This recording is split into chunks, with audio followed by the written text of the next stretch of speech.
Bismillahirrahmanirrahim. Assalamualaikum warahmatullahi wabarakatuh. Alhamdulillahirrabbilalamin. Wassalatu wassalamu ala asrafil anbiya'i wal mursalin wa ala alihi wa ashabihi ajma'in. Allahumma salli ala Sayyidina Muhammad wa ala ali Muhammad kama sallaita ala Ibrahim wa ala ali Ibrahim. Allahumma arinal haqqa haqqa warzuqna ittiba'ah wa arinal batila batila warzuqna tinabah. Baik teman-teman karyawan Rumah Sakit Ibu dan Anak Al-Islam, para dokter, mudah-mudahan kita semua selalu dalam limpahan kasih sayang Allah Subhanahu wa Ta'ala, dan mudah-mudahan segala sesuatu yang kita lakukan pada hari ini menjadi berkah buat kita semua, menjadi amal ibadah buat kita semua. Pada hari ini izinkan saya menyampaikan sedikit sosialisasi terkait tema yang banyak sekali sentral di tengah masanya, zamannya JKN, yaitu terkait dengan fraud. Apa itu fraud? Nah, dan bagaimana ya, seperti apa fraud? Ya, insya Allah nanti kita akan bahas. Tapi pertama-tama saya ingin mencoba membahas fraud ini dari segi Al-Quran dan sejarah Islam. Di dalam Al-Quran sendiri, fraud itu bisa kita temukan di dalam surat Al-Mutaffifin.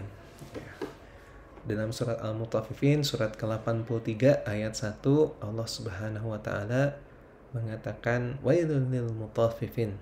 Ya, celakalah bagi orang-orang yang curang, yang fraud, ya, dalam menakar dan menimbang. Surat ini turun sebagai respon terhadap pasar Yahudi di Madinah pada saat zaman Rasulullah, yang di sana terjadi praktek-praktek, banyak sekali praktek-praktek kecurangan, banyak kesalahan penimbangan, banyak monopoli dan sebagainya. Sehingga dengan ayat ini di dalam surat Al-Mutaffifin ini, ayat 1 sampai ayat 5 kurang lebih, ya, Rasulullah SAW kemudian membangun pasar baru di Madinah, di mana pasar ini menjadi pasar yang penuh berkah. Kenapa? Karena di dalamnya tidak ada fraud. Pada zaman Amirul Mukminin Umar bin Khattab, pernah suatu kali Umar bin Khattab melakukan sidak ke pasar kaum muslimin, dan ketika sidak Umar menemukan fraud. Apa yang dilakukan Umar? Nah, kita coba lihat di filmnya ya, insyaallah. Bismillah.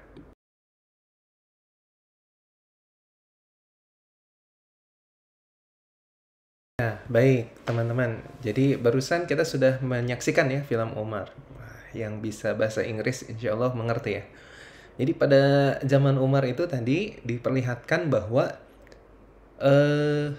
ada seorang pedagang yang melakukan monopoli di pasar kaum muslimin. Dia biji-bijian dia monopoli, kemudian dia menjualnya dengan harga yang selangit begitu ya, lebih daripada harga yang wajar, harga pasar. Nah, kemudian Umar menindaknya dan menyatakan tidak boleh ada monopoli. Ya, kemudian langsung saja dikatakan oleh Umar, ya, harga yang normal adalah segini. Kalau kamu mau jual segini, kamu boleh terus berjualan. Tapi kalau kamu tidak mau menurunkan harga, maka hukum akan berlaku. Begitu ya kata Umar. Nah, terus kata pedagangnya, oh, saya nggak tahu Pak Umar kalau ada peraturan seperti itu. Nah, itu lebih parah lagi ya.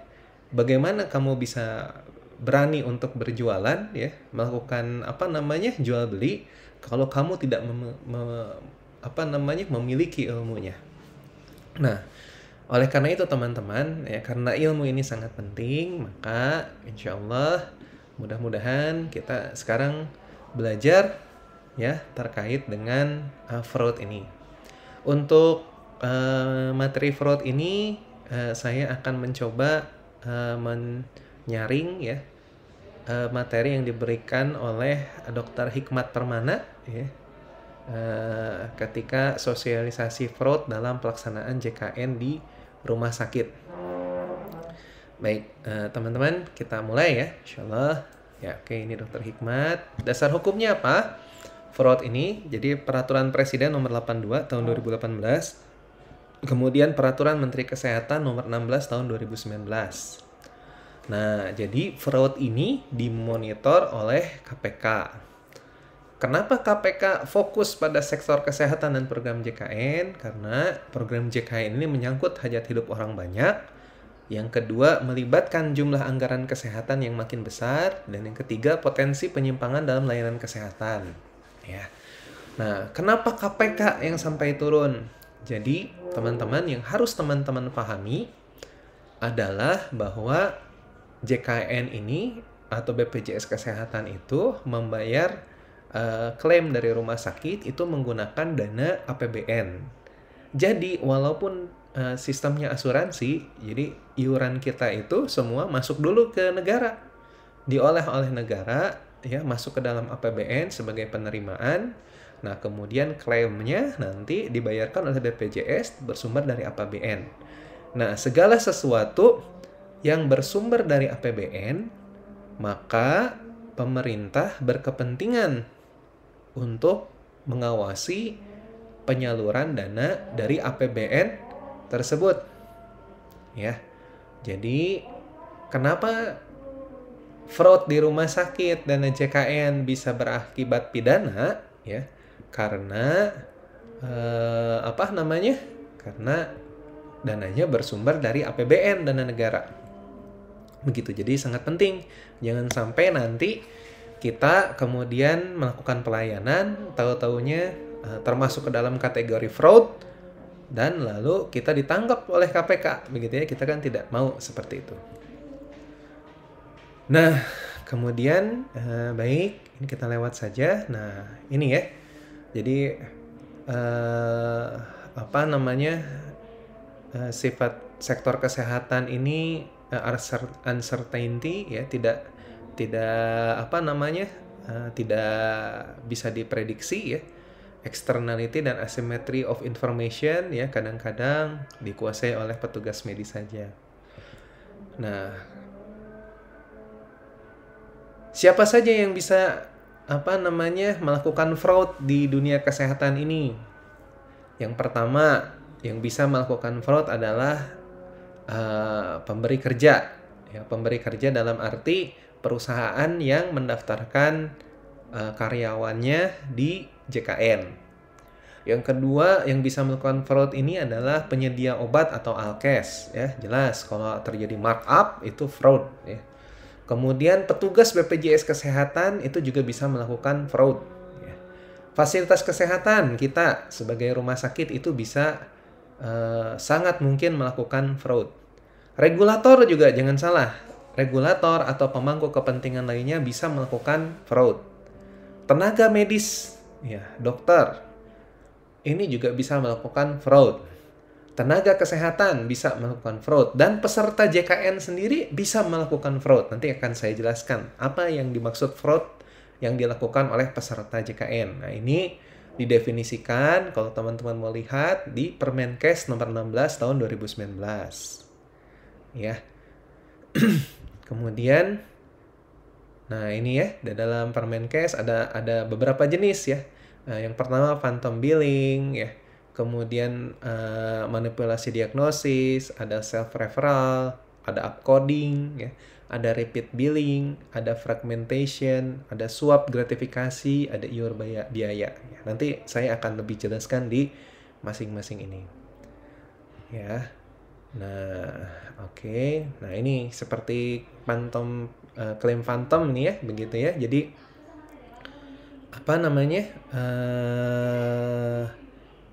ini contoh seperti ini nih ya, resume medis fiktif. Jadi ini ada beberapa dokter spesialis penyakit dalam ya di satu rumah sakit ya. Dokter A, dokter B, dokter C, dokter D. Dokter A itu ada 9.033 SEP, dokter B 2.617, dokter C 864, dokter D 597. Nah, ini tulisan tangannya ini sama semua. Ya. Tulisan tangan di resume medisnya sama semua. Nah, inilah yang terindikasi fraud. Nah, ternyata ditanya, ya, ini apakah dokter pernah menuliskan resume medis seperti ini? Nah, jawabannya ini bukan tulisan dan bukan tanda tangan dari dokter yang bersangkutan. Nah, berarti siapa nih yang melakukan resume medis, ya, gitu ya? Siapa yang membuat resume medis? Nah, ini juga termasuk dalam kategori fraud, ya. Ya, kemudian contoh dari kasus SC misalnya, ya. Ketika sistem pencatatan belum terintegrasi, belum ada RME, ya, pencatatan kebutuhan laundry, catering, BMHP, penggunaan ruang operasi masih manual, nah ini ada potensi untuk dilakukan fraud.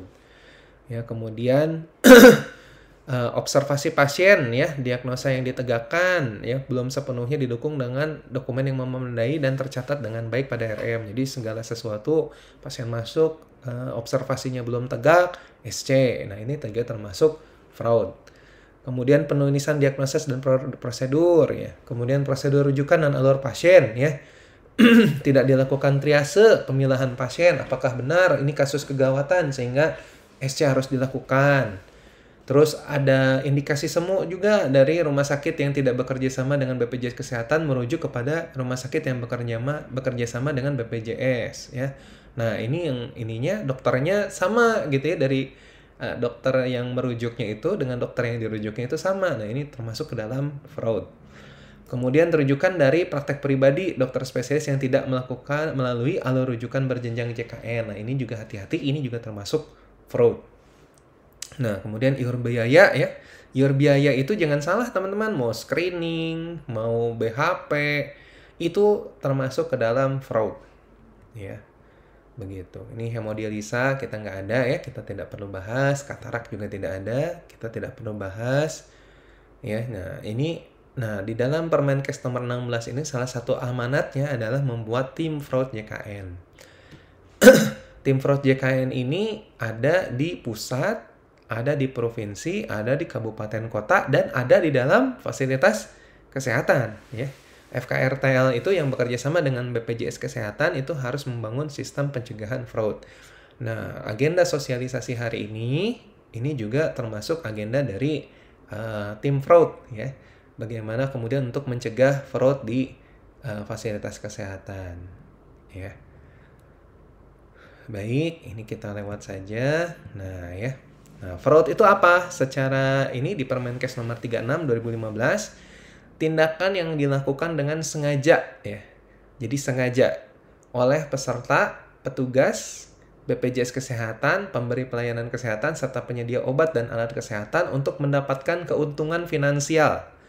Ya, sengaja keuntungan finansial dari program jaminan kesehatan dalam sistem jaminan sosial nasional melalui perbuatan curang yang tidak sesuai dengan ketentuan. Nah, ini jenis-jenis fraud, ya, tadi saya sudah sampaikan, medical professional, facility, consumer, other. Ya. Paling tinggi kalau di Amerika, ini di America Health Insurance Plans itu paling tinggi di antara 1996 sampai 1998, 2006 sampai 2008 adalah fraud yang dilakukan oleh medical professional atau tenaga kesehatan. Nah, ya, ini tindakan kecurangan tadi saya sudah bahas. Nah, peserta. Nah, apa nih peserta yang tindakan fraud dari peserta JKN? Ada beberapa tindakan kecurangan yang bisa dilakukan oleh peserta. Ini ada di pasal ketiganya, ya. Memalsukan status kepesertaan, misalnya, ya. Kemudian memalsukan kondisi kesehatan, ya. Memberikan gratifikasi, nah itu termasuk fraud, ya. Kemudian memanipulasi penghasilan, ya. Jadi mengisi data di BPJS Kesehatan, penghasilannya dimanipulasi. Kemudian mengajukan klaim palsu, ya, ini juga bisa fraud, ya. Memperoleh obat atau alkes untuk dijual kembali. Jadi ada beberapa peserta tuh, ya, yang dapat obat dari JKN, ya, untuk sebulan dikumpulin kemudian dijual, ya. Atau melakukan tindakan kecurangan lainnya. Nah, ya. Jadi ini fraud oleh peserta membuat pernyataan palsu tentang eligibilitas, mengajukan klaim dengan bukti pendukung yang palsu, membuat pernyataan palsu dalam pengajuan klaim, ya. Membuat pernyataan yang tidak benar dalam hal eligibilitas untuk memperoleh pelayanan kesehatan, ya. memanfaatkan haknya untuk pelayanan yang tidak perlu unnecessary service dengan cara memasukkan kondisi kesehatan ya. Pengen tahu asam urat, pura-pura sakit kaki misalnya, itu fraud itu ya. Menyuap dokter atau petugas kesehatan lainnya agar bersedia memberi pelayanan yang lebih cepat ya. Udah saya mah bayar aja nggak apa-apa dok, yang penting bisa lebih cepat gitu ya. Memanipulasi penghasilan agar tidak perlu membayar biaya asuransi terlalu besar. Kolusi dengan pemberi pelayanan yang tidak jujur dalam melakukan klaim palsu. Ya, mencari perawatan medis yang tidak diperlukan atau ditanggung. Nah, ini salah satunya juga ini, minta pelayanan oleh keluarga tapi pasien sendiri tidak datang ke pelayanan kesehatan ya. Jadi ini kemarin yang jadi kasus tuh ya di Bandung. Jadi pasiennya itu minta rujukan ya, rujukan ke dalam ke salah satu fasilitas kesehatan, tapi pasiennya sendiri tidak datang. Jadi itu masuk fraud oleh peserta dan fraud oleh Vaskes juga itu. Ya. Banyak nih ya meminta pelayanan yang sama dengan kasus yang sama pada tempat pelayanan kesehatan berbeda ya, udah sakit perut ya, udah dilayani di satu rumah sakit, datang lagi ke rumah sakit yang lain, tuh masuk fraud. Menambahkan tindakan atau layanan yang di luar permintaan sebenarnya ya, kemudian meminjamkan atau menggunakan kartu jaminan kesehatan nasional orang lain ya. Jadi ini ada nih beberapa kasus ya di rumah sakit misalnya dia harus dirawat ya. Kemudian tidak punya kartu JKN, nah, pinjam kartu JKN punya tetangganya, jadi seakan-akan tetangganya yang dirawat begitu. Ya, mencuri data identitas, ya, kemudian minta perawatan dan pembiayaan sendiri, tapi pada saat pembayaran meminta pembayaran secara asuransi kesehatan, itu fraud. Ya, jadi di depan ketika buat general concern, ya ini mengakunya pasien umum, ya, tapi pas mau pulang, ya pembayaran, aduh saya punya BPJS, bisa pakai BPJS, yang itu fraud tuh masuknya. Ya, pasien minta pulang tanpa ada indikasi medis, nah pulang atas permintaan sendiri, ya, kemudian hebatnya lagi masuk lagi ke tempat pelayanan kesehatan lain dengan kondisi yang sama, dengan penyakit yang sama, ini termasuk fraud. Ya, berupaya mendapat pelayanan kesehatan pada dokter yang berbeda atau pemberi pelayanan kesehatan yang berbeda untuk mendapatkan beberapa resep. Nah, ya, berperilaku sakit atau kecelakaan supaya dapat pelayanan kesehatan, perawatan, pengobatan ataupun pemeriksaan penunjang. Ya, pura-pura demam ya untuk bisa diperiksa darah, atau pura-pura sakit kaki tadi ya untuk diperiksa asam uratnya. Ya, meminta rujukan tanpa pasien hadir di Pasienkes ya. Ini hati-hati, ini fraud. Meminta rujukan atas kehendak sendiri. Jadi minta rujukan, ini saya harus ke spesialis ini gitu ya. Padahal dokter umumnya mengatakan di Vaskes satunya tidak perlu dirujuk, atau ke kita datang minta dirujuk ke Hasan Sadikin ya, padahal pelayanannya sudah cukup begitu ya. Ini termasuk fraud. Meminta obat atau tindakan medis atau pemeriksaan penunjang atas permintaan sendiri. Nah ya, tadi sudah dijelaskan. Nah, kemudian petugas BPJS Kesehatan. Nah, ini juga bisa melakukan fraud. Jangan salah ya, kita juga bisa menuntut nih ya ke petugas BPJS Kesehatan. Ya, jadi adanya kerjasama tidak sehat untuk mengajukan klaim palsu. Ini bisa dilakukan juga oleh petugas BPJS Kesehatan. Ya, jadi kong kali kong sama rumah sakit ya untuk mengajukan klaim palsu. Nanti dia dapat persenan dari klaim tersebut. Memanipulasi manfaat yang seharusnya tidak dijamin. Ya, jadi ada beberapa yang harusnya tidak dijamin, kemudian dimanipulasi sehingga bisa dijamin. Nah, ini juga ya, menahan pembayaran ke Vaskes untuk kepentingan pribadi. Nah, ini juga nggak boleh, ini termasuk fraud nih. Jadi kalau di luar ketentuan kita bisa melakukan protes begitu ya. Membayarkan dana kapitasi tidak sesuai dengan ketentuan. Ini untuk Vaskes 1, dan melakukan tindakan kecurangan lainnya. Ini fraud yang dilakukan oleh petugas kesehatan. Fraud oleh petugas BPJS ya, ini tadi ya, BPJS Kesehatan tadi ya, bukan petugas kesehatan. Nah, memanipulasi manfaat yang seharusnya didapatkan peserta tetapi tidak diberikan, atau mengurangi manfaat atau benefit ya. Bekerja sama dengan peserta, memanipulasi manfaat yang seharusnya tidak dijamin ya, mengurangi manfaat yang seharusnya menjadi hak peserta. Ini termasuk fraud ya. Laporan pemanfaatan dana pelayanan kesehatan medical cost yang tidak akurat. Memberi uang tunai langsung ke provider atau dokter ya agar bersedia memberi pelayanan tertentu kepada peserta asuransinya ya. Menahan pembayaran ke Vaskes atau rekanan tadi ya dengan tujuan memperoleh keuntungan tertentu. menunda klaim melebihi aturan yang berlaku 15 hari agar pembayaran klaim tidak terlalu besar. Nah, ini juga fraud nih ya. Jadi kita bisa protes ya, begitu. Ya, ini banyak nih ya, nanti mungkin ini untuk teman-teman Cashmik ya yang berhadapan langsung dengan BPJS Kesehatan. Ya, ini melakukan intervensi diagnosis terhadap pengkoder di pemberi pelayanan kesehatan agar pembayaran tidak terlalu mahal. Nah, ini juga fraud ya, begitu ya. Ini harus apa namanya? Harus kita sadari juga bahwa petugas BPJS juga bisa melakukan fraud. Nah, ini provider di FKTP, contohnya dana kapitasi, ya, tidak sesuai dengan ketentuan perundang-undangan, memanipulasi klaim, menerima komisi atas rujukan ke FKRTL, ya. Hati-hati nih gitu ya, FKTP yang kemudian kerjasama sama rumah sakit, kemudian nanti dapat cashback. Hati-hati, itu bisa jadi fraud, bisa ditangkap KPK itu ya. Menarik biaya dari peserta yang seharusnya telah dijamin ya, melakukan rujukan pasien yang tidak sesuai dengan tujuan, tindakan kecurangan lainnya. Jadi hati-hati nih ya, karena JKN ini adalah uang negara, sekali lagi uang APBN ya, jadi nggak main-main ya. Jadi kalau kita memang berbuat curang ya, ini bisa diproses secara hukum pidana. Nah, ini ya, ini untuk kita nih ya, provider di FKRTL. Apa saja tindakan kecurangan yang bisa dilakukan oleh Vaskes? Ya, satu, upcoding ya, penulisan kode diagnosis yang berkelebihan. Kemudian penjiplakan klaim dari pasien lain atau cloning ya. Klaim palsu atau phantom billing ya. Kemudian penggelembungan tagihan obat dan alkes, inflated bills ya. Kemudian pemecahan episode pelayanan, service unbundling atau fragmentation ya. Rujukan semu, self referral. Tagihan berulang, repeat billing, ya.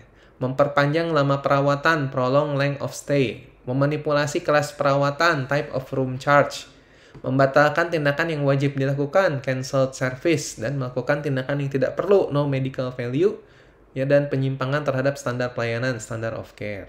Ya. Kemudian ini juga ya, melakukan tindakan pengobatan yang tidak perlu, ya, unnecessary treatment, menambah panjang waktu penggunaan ventilator, tidak melakukan visitasi yang seharusnya, ya, phantom visit, tidak melakukan prosedur yang seharusnya, phantom prosedur, ya, admisi yang berulang, readmisi, melakukan rujukan pasien yang tidak sesuai dengan tujuan untuk memperoleh keuntungan tertentu, meminta cost sharing, tidak sesuai ketentuan perundang-undangan, dan tindakan kecurangan JKN lainnya. Ya.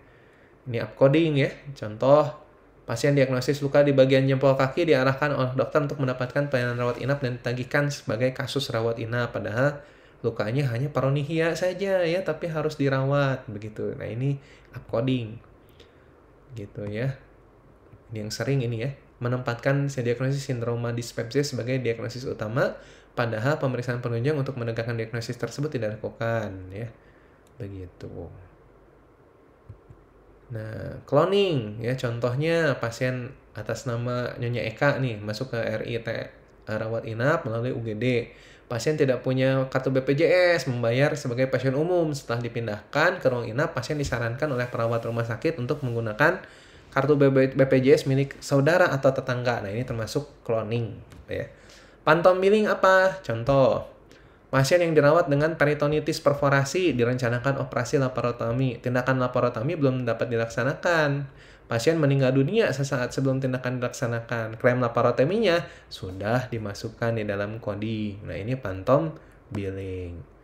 Inflated bills ya. Contoh, pasien memperoleh resep kronis dengan obat kutoin caps ya. Namun pihak apotek pelengkap mengentri dengan sediaan kutoin injeksi. Tagihan obat kotein yang seharusnya 11.000 menjadi 1.325.000. Ya, ini inflated bills. Jadi biayanya dinaikkan lebih dari biaya sebelumnya. Fragmentation, ya, pasien masuk rawat jalan membutuhkan konsul intern tidak dilayani pada hari yang sama karena pembatasan jumlah pasien berobat. Ya, ini termasuk fragmentation. Jadi ditunda 3 hari, 4 hari atau minggu depan begitu ya. Self-referrals, ya, melakukan rujukan buat diri sendiri tanpa persetujuan pasien atau keluarga pasien ke rumah sakit di mana dokter itu berdinas. Ya. Jadi contoh di self-referral ini, jadi kalau dokter merujuk ke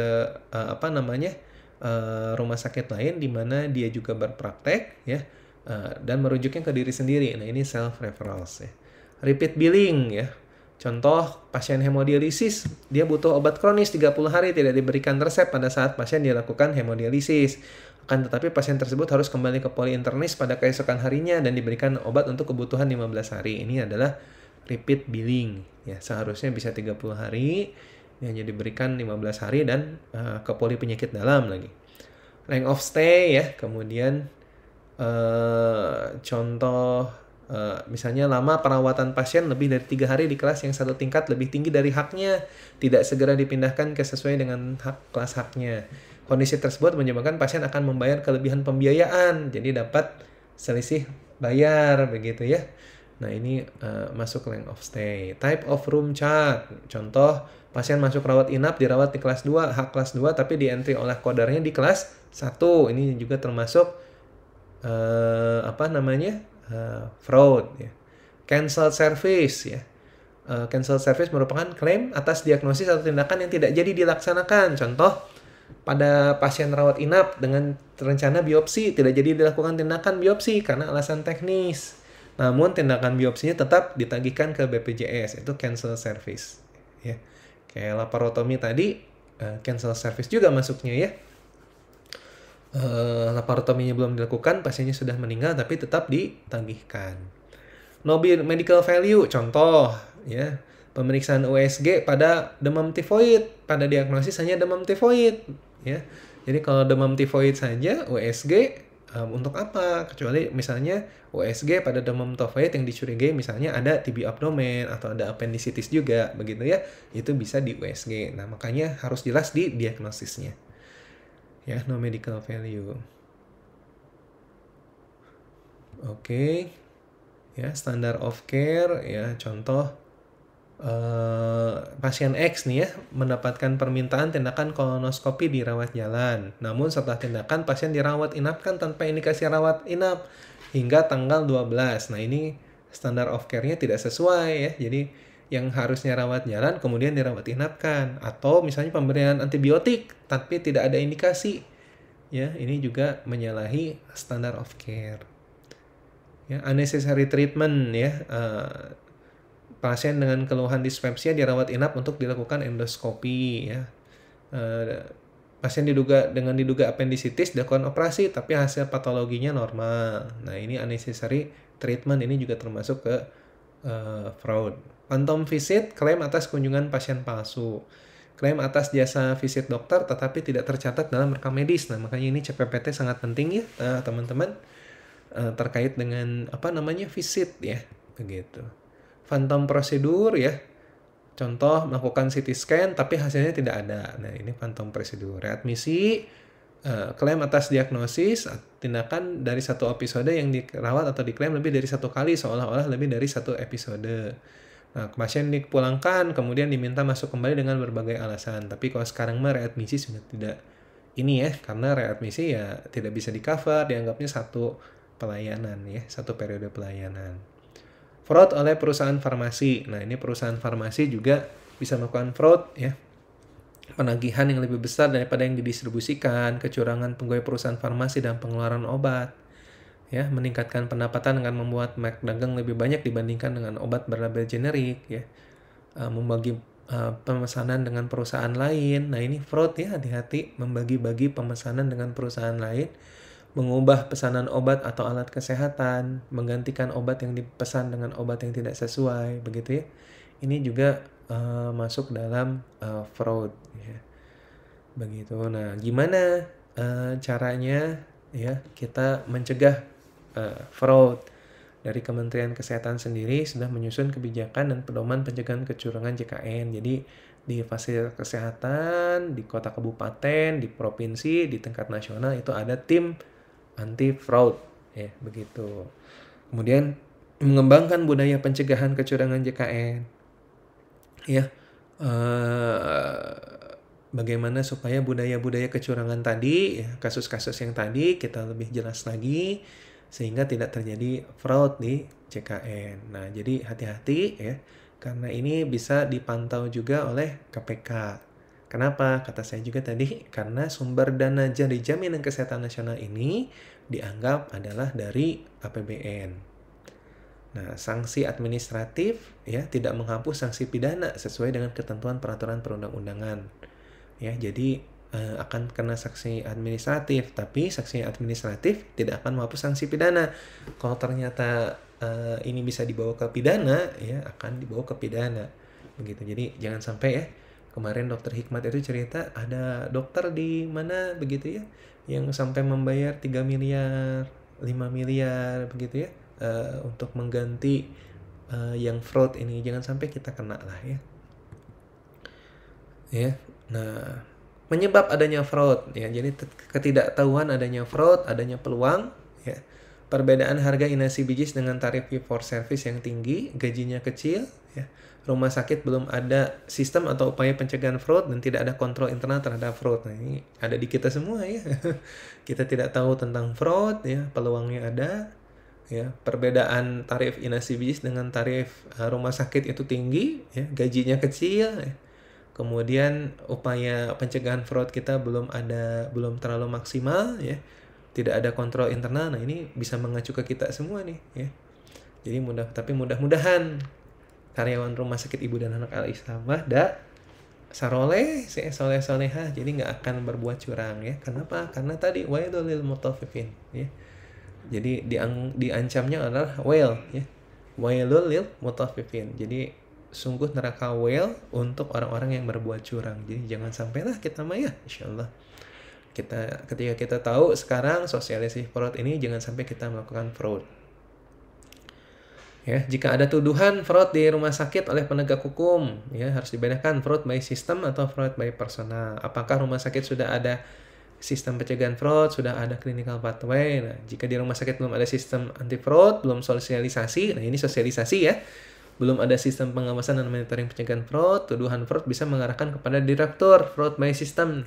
Tapi karena sekarang saya sudah melakukan sosialisasi, jadi kalau masih ada fraud di rumah sakit, ya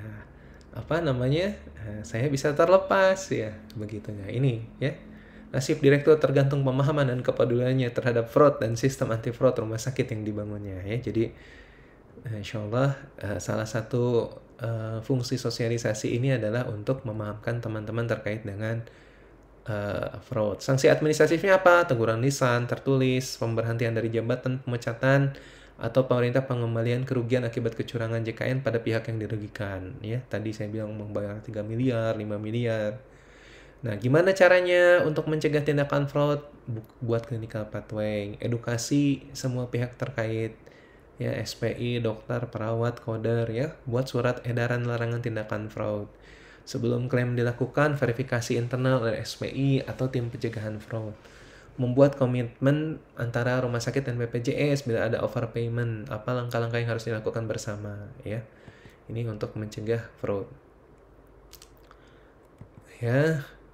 Nah, ini tim fraud terdiri atas SPI, komite medik, rekam medis, koder, dan unsur yang terkait ya, unsur lain yang terkait. Contoh farmasi misalnya atau keperawatan ya.